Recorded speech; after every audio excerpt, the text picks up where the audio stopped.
Don't be weak, don't be stupid, don't be a panicking. That's what the White House says. What's a panicking?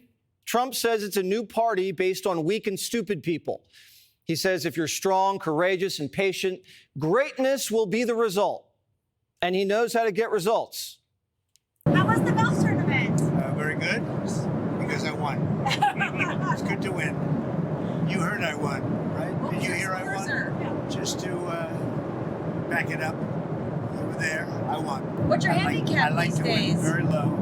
I have a very low handicap. Not giving an F about the bad headlines, that's Trump's mindset, according to the White House. Golfing during a market meltdown isn't a middle finger to middle America. It's a middle finger to the world. It's just business as usual, while the rest of the world begs for a meeting. Trump's built different. I wouldn't be able to hit a single fairway this weekend after looking at the Dow, but the man got shot, popped up with his fists in the air. He's not going to buckle when the Dow gets a haircut. After every hole, he was on the phone. I spoke to a lot of leaders, European, Asian, from all over the world. They're dying to make a deal. But I said, we're not going to have deficits with your country. We're not going to do that, because to me, a deficit is a loss. We're going to have surpluses, or we're at worst going to be breaking even. Every time another president calls, he's got to put another president on hold. I can tell you that there are 50, 60, maybe almost 70 countries now who have approached us. So it's going to be a busy April, May, maybe into June. The feeling around the world is I can't be the last one to reach a deal with Trump, because if I'm the last one, then I'm the one who's getting screwed. If you're a CEO or an agent or a dad, you know when someone calls, they need something, they're not just calling to talk. Virtually every country wants to negotiate. If I didn't do what I did over the last couple of weeks, you wouldn't have anybody wants to negotiate. We would have gone to these countries, you want to talk? And they, well, we don't want to talk. Now they're coming to us. Now they're offering things to us that we would have never even thought of asking them for, because they're experiencing a lot of hurt.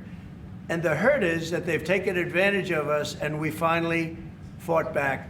Japan, who has a 50% tariff on American products, good luck finding a Chevy truck in Tokyo, called Trump today and said they're ready to strike a deal. Bessent says Japan's at the VIP table. The Prime Minister of Israel came to the White House and said he'll do everything we want. We will eliminate the trade deficit with the United States. We intend to do it very quickly. We think it's the right thing to do. And we're going to also eliminate trade barriers, a variety of trade barriers that have been put up unnecessarily. And I think Israel can serve as a model for many countries who ought to do the same, Mr. President. We are going to eliminate the tariffs. Across the pond, Europe says they're ready to drop every single solitary tariff. We stand ready to negotiate with the United States. Indeed, we have offered 0 for 0 tariffs for industrial goods, as we have successfully done with many other trading partners, because Europe is always ready for a good deal. Europe was talking tough last week, and now Ursula is begging for mercy. And the world's richest man says Ursula's onto something.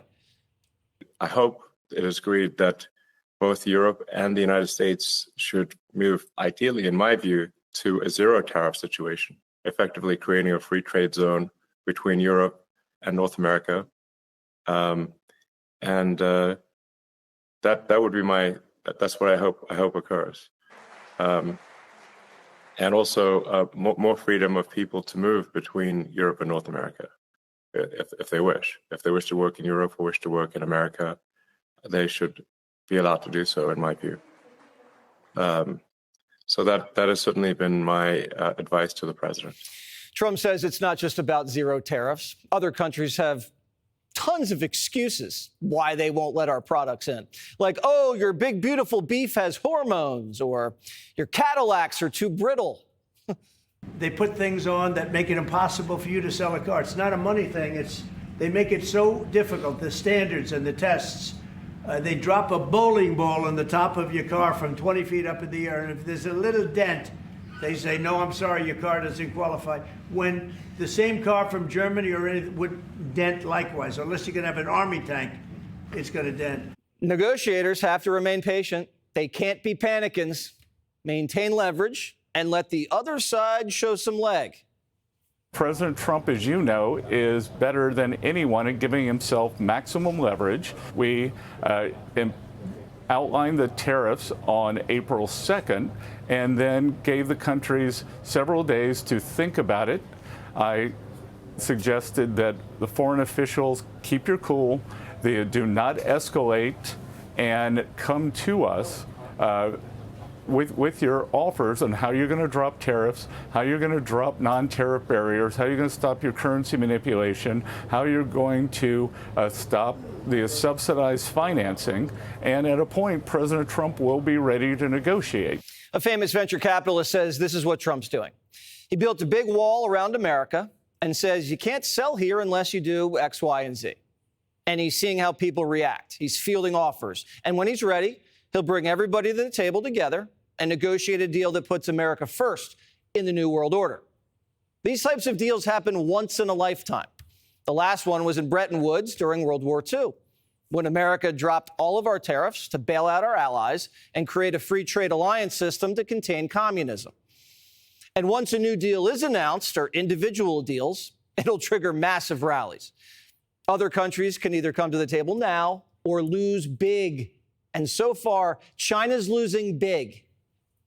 As you know, against my statement, they put a 34% tariff on above what their ridiculous tariffs were already.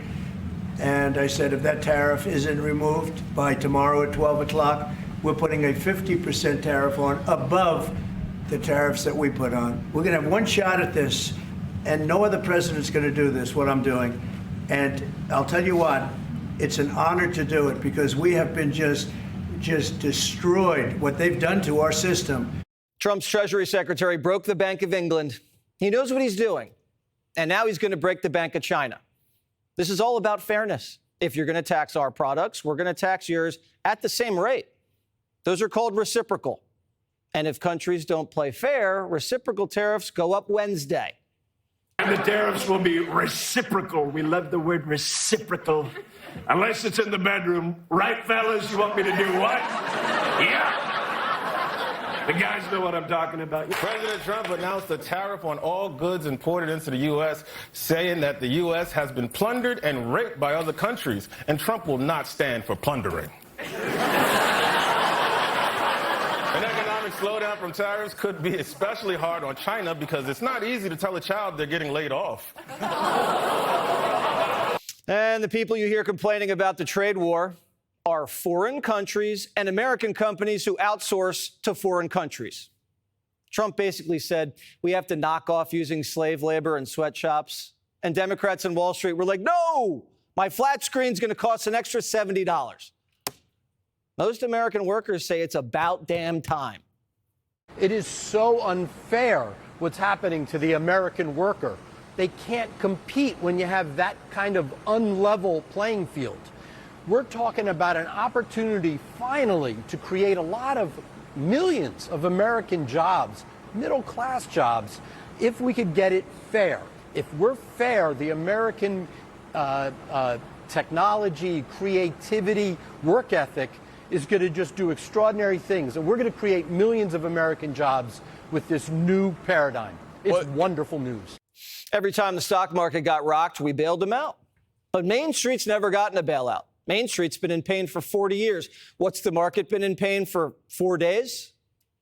Is there pain in the market? At some point, you're unwilling to tolerate this idea of a Trump put. Is there a threshold? I think your question is so stupid. I mean, I think it's I don't want anything to go down. But sometimes you have to take medicine to fix something. And we have such a horrible, we have been treated so badly by other countries. It's crying on CNBC are the same ones who were happy to shut down the entire economy for a virus with a 99% survival rate. Kramer, known to be right almost all of the time, said today was going to be Black Monday. The president doesn't try to reach out and reward these countries and companies that play by the rules in the 1987 scenario, the one where we went down 3 days and then down 22% on Monday, has the most cogency. We will not have to wait out too long, will we? We'll know by Monday. Today, the NASDAQ closed higher, and the Dow and S&P were down less than 1%. I'm not minimizing turmoil. Trust me, it can be scary. No one wants to lose money in the market, even if it's a paper loss. Hopefully, we'll get it straightened out soon. The White House says, again, don't be a panicking. There's light at the end of the tunnel. The first rule, particularly for the smaller investors out there, you can't lose money unless you sell. And right now, the smart strategy is not to panic, just stay in, because we are going to have the biggest boom in the stock market we've ever seen under the Trump policies. We will find a bottom in this market quickly. We will hit 50,000 on the Dow easily by the end of this term. How big of a toll is the bear market taking on Trump? He's more popular now than he was before he launched the trade war. Look at that. He's up 4 points since Liberation Day. And a majority of the country supports tariffing foreign nations who cheat. Globalization created the Rust Belt that Democrats crowed about but never fixed. Then Trump was elected to fix what Democrats couldn't. And he's only been at it for what, less than a week? And Wall Street can't believe he hasn't folded. Trump almost died campaigning. And remember, if he lost, Democrats were going to put him in prison. Stocks dropping doesn't scare him. He feels like he's on a mission to save the nation in his last term, we think. And doing the right thing isn't always easy. And he warned us it wouldn't be easy. But like they say, no pain, no gain. It'd be nice to serve a nice, easy term. But we have an opportunity to change the fabric of our country. We have an opportunity to reset the table on trade. We lose billions of dollars. It's the only chance our country will have to reset the table, because no other president would be willing to do what I'm doing or to even go through it. Now, I don't mind going through it because I see a beautiful picture at the end. How many times have they said the sky's falling? He couldn't tear up the Iranian nuke deal, couldn't do the Muslim ban, he couldn't reopen the country during the pandemic. You can't close the border. You can't shut down the Department of Education. And if you move the embassy to Jerusalem, the Mideast is going to blow up. Kaboom. Even when he started the first trade war with China 6 years back, the markets tanked. And CNBC said he'd lose the war. Then what happened? No inflation, and the markets hit records. Hopefully, I mean hopefully, history repeats itself. Click here to subscribe to the Fox News YouTube page to catch our hottest interviews and most compelling analysis. You won't get it anywhere else.